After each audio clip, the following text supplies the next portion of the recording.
Olá meninas, tudo bem? Eu sou a Aline Calighieri e vamos para mais um encontro com uma mulher da Bíblia. Mas antes, se inscreva no nosso canal, ative as notificações, lembre-se de curtir, comentar e compartilhe com as suas amigas. Agora pegue o seu cafezinho ou chazinho quentinho e vamos conhecer a mulher sunamita. A Sunamita, por Leane Barros. Deus nos acolheu, criou o espaço nele para nós, para que fôssemos atingidos pelo seu profundo amor. Eu acredito que tudo que Deus nos dá é para sermos acolhidos por Ele e para servir os outros em acolhimento. Acolher e hospedar é o que Deus fez por nós. Acredito fortemente que é o que Ele deseja que façamos com os outros. Meu nome não precisa ser citado. Sou conhecida como Sunamita e isso é suficiente para mim. Deus me fez ser importante e me encheu de recursos. Desde cedo percebi que isso era dele e para ele deveria voltar. Tanto eu como meu marido éramos apenas mordomos de tudo que Deus nos dava. Moramos em uma cidade que constantemente é visitada pelo profeta Eliseu. Não há outra maneira de defini-lo a não ser homem de Deus. Era inegável. Podíamos perceber isso em todo o seu proceder.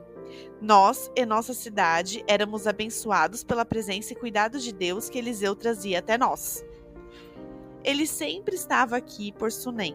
O mínimo que podíamos fazer para retribuir era não o deixar chegar e partir sem uma boa refeição. Nós é que saíamos ganhando com isso. Como eram boas as nossas conversas sempre que ele estava aqui. A presença do Senhor enchia a casa. Nós nos enchíamos de vida. Eliseu caminhava demais. Da cidade dele até aqui eram mais ou menos uns 56 quilômetros. É muito chão.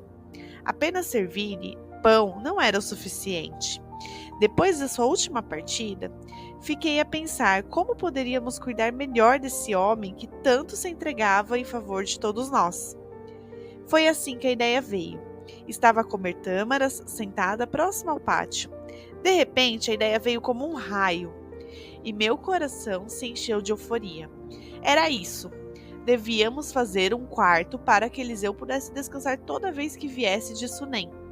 Uma cama limpa e macia para o corpo cansado. Mesa, cadeira e candeeiro para que seus momentos devocionais tivessem conforto. Um lugar de paz e descanso. Um pequeno oásis na jornada. Tudo pensado com amor e carinho em cada detalhe. Chamei meu esposo, que prontamente concordou. Começamos a obra para que tudo ficasse pronto para a próxima visita de Eliseu. Abrigá-lo seria uma pequena representação do que Deus fez e faz por nós. Mal podia esperar a chegada de Eliseu. Mandei colocar os melhores tecidos e travesseiros sobre a cama, água fresca na botija, frutas e pão sobre a mesa. Estávamos tão felizes em poder retribuir, em poder servir um homem tão dedicado ao Senhor. Servir Eliseu era como servir o próprio Deus. Estávamos muito honrados com essa possibilidade. Finalmente, ele chegou a Sunem. Abraçamos nosso amigo, perguntando se foi boa a viagem. Ele veio com seu jeito sereno e sábio, entrou em nossa casa e, já nos fazendo sentir a presença de Deus novamente, apresentamos seu quarto. Quanta alegria ao ver em seu semblante que ele também estava feliz por ter onde descansar. Eliseu quis retribuir. Não me pareceu certo. Não fizemos nada daquilo para ter algo em troca. Mesmo assim, ele quis. E profetizou que em 1 ano eu teria uma criança. Não tínhamos filhos. Meu esposo estava já muito velho. Mesmo sendo muito ruim ser uma mulher sem filhos, Deus sempre cuidou de mim e nada me faltava. 1 ano depois, eu estava com meu filho nos braços.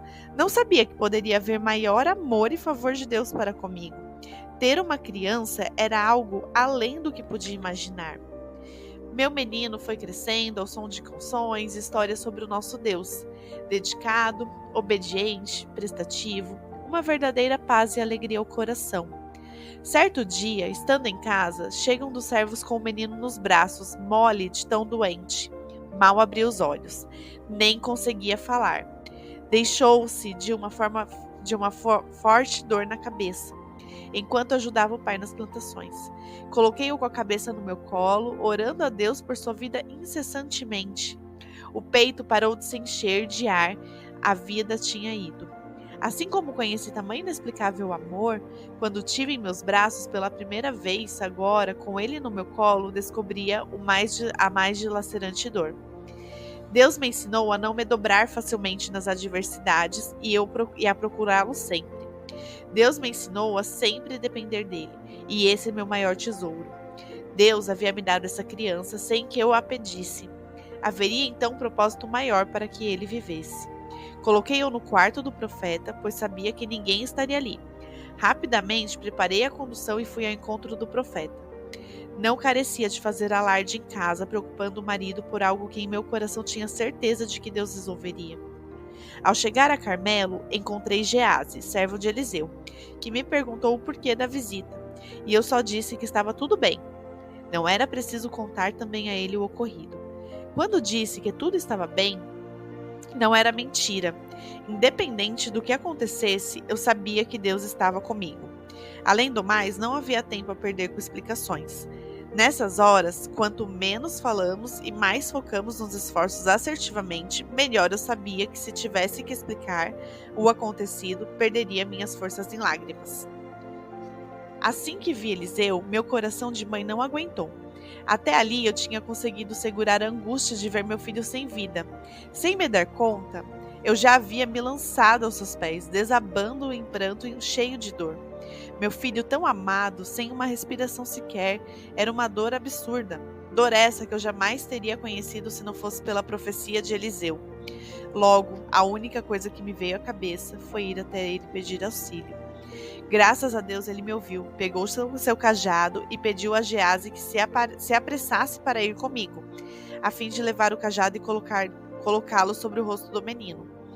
Não que eu fosse incrédula, mas no fundo eu sabia que era preciso mais do que isso. Eliseu precisava ir comigo, e eu disse que não sairia de lá sem ele. Quando paro para pensar na minha ousadia em falar assim com um homem de Deus, caio na risada. Hoje em dia, mas na hora foi mais forte do que eu. Ainda bem, quando Gease chegou e colocou o cajado sobre o menino, nada aconteceu. Eliseu entrou no quarto e ficaram os dois, ele e meu filho lá dentro sós por um tempo. Do lado de fora me faltavam palavras para conversar com Deus. Tem horas na vida que a gente só faz sentir e chorar. Em todo o tempo sabia do poder e do cuidado de Deus. Fosse o que fosse, por mais que doesse, Deus era bom e, confiando na sua bondade, pude viver coisas maravilhosas até ali, descansando nela. Ele guiou nossa família e nos prosperou, e sabemos que isso é resultado do seu próprio querer, não vem de nós. Então, eu poderia depender novamente da sua bondade nesse momento difícil. Eu não conseguia me expressar, mas ele estava lá e me entendia. Nunca vou esquecer o som da respiração do meu filho, quando a porta do quarto se abriu e nos perdemos em seus braços. Ouvir aquele som foi como ouvir Deus soprando o fôlego da vida sobre nós. Nosso lar ganhou um novo fôlego para que pudéssemos prosseguir em cuidar, hospedar, acolher, servir e compartilhar com todos os que passassem por nós e por nossa cidade,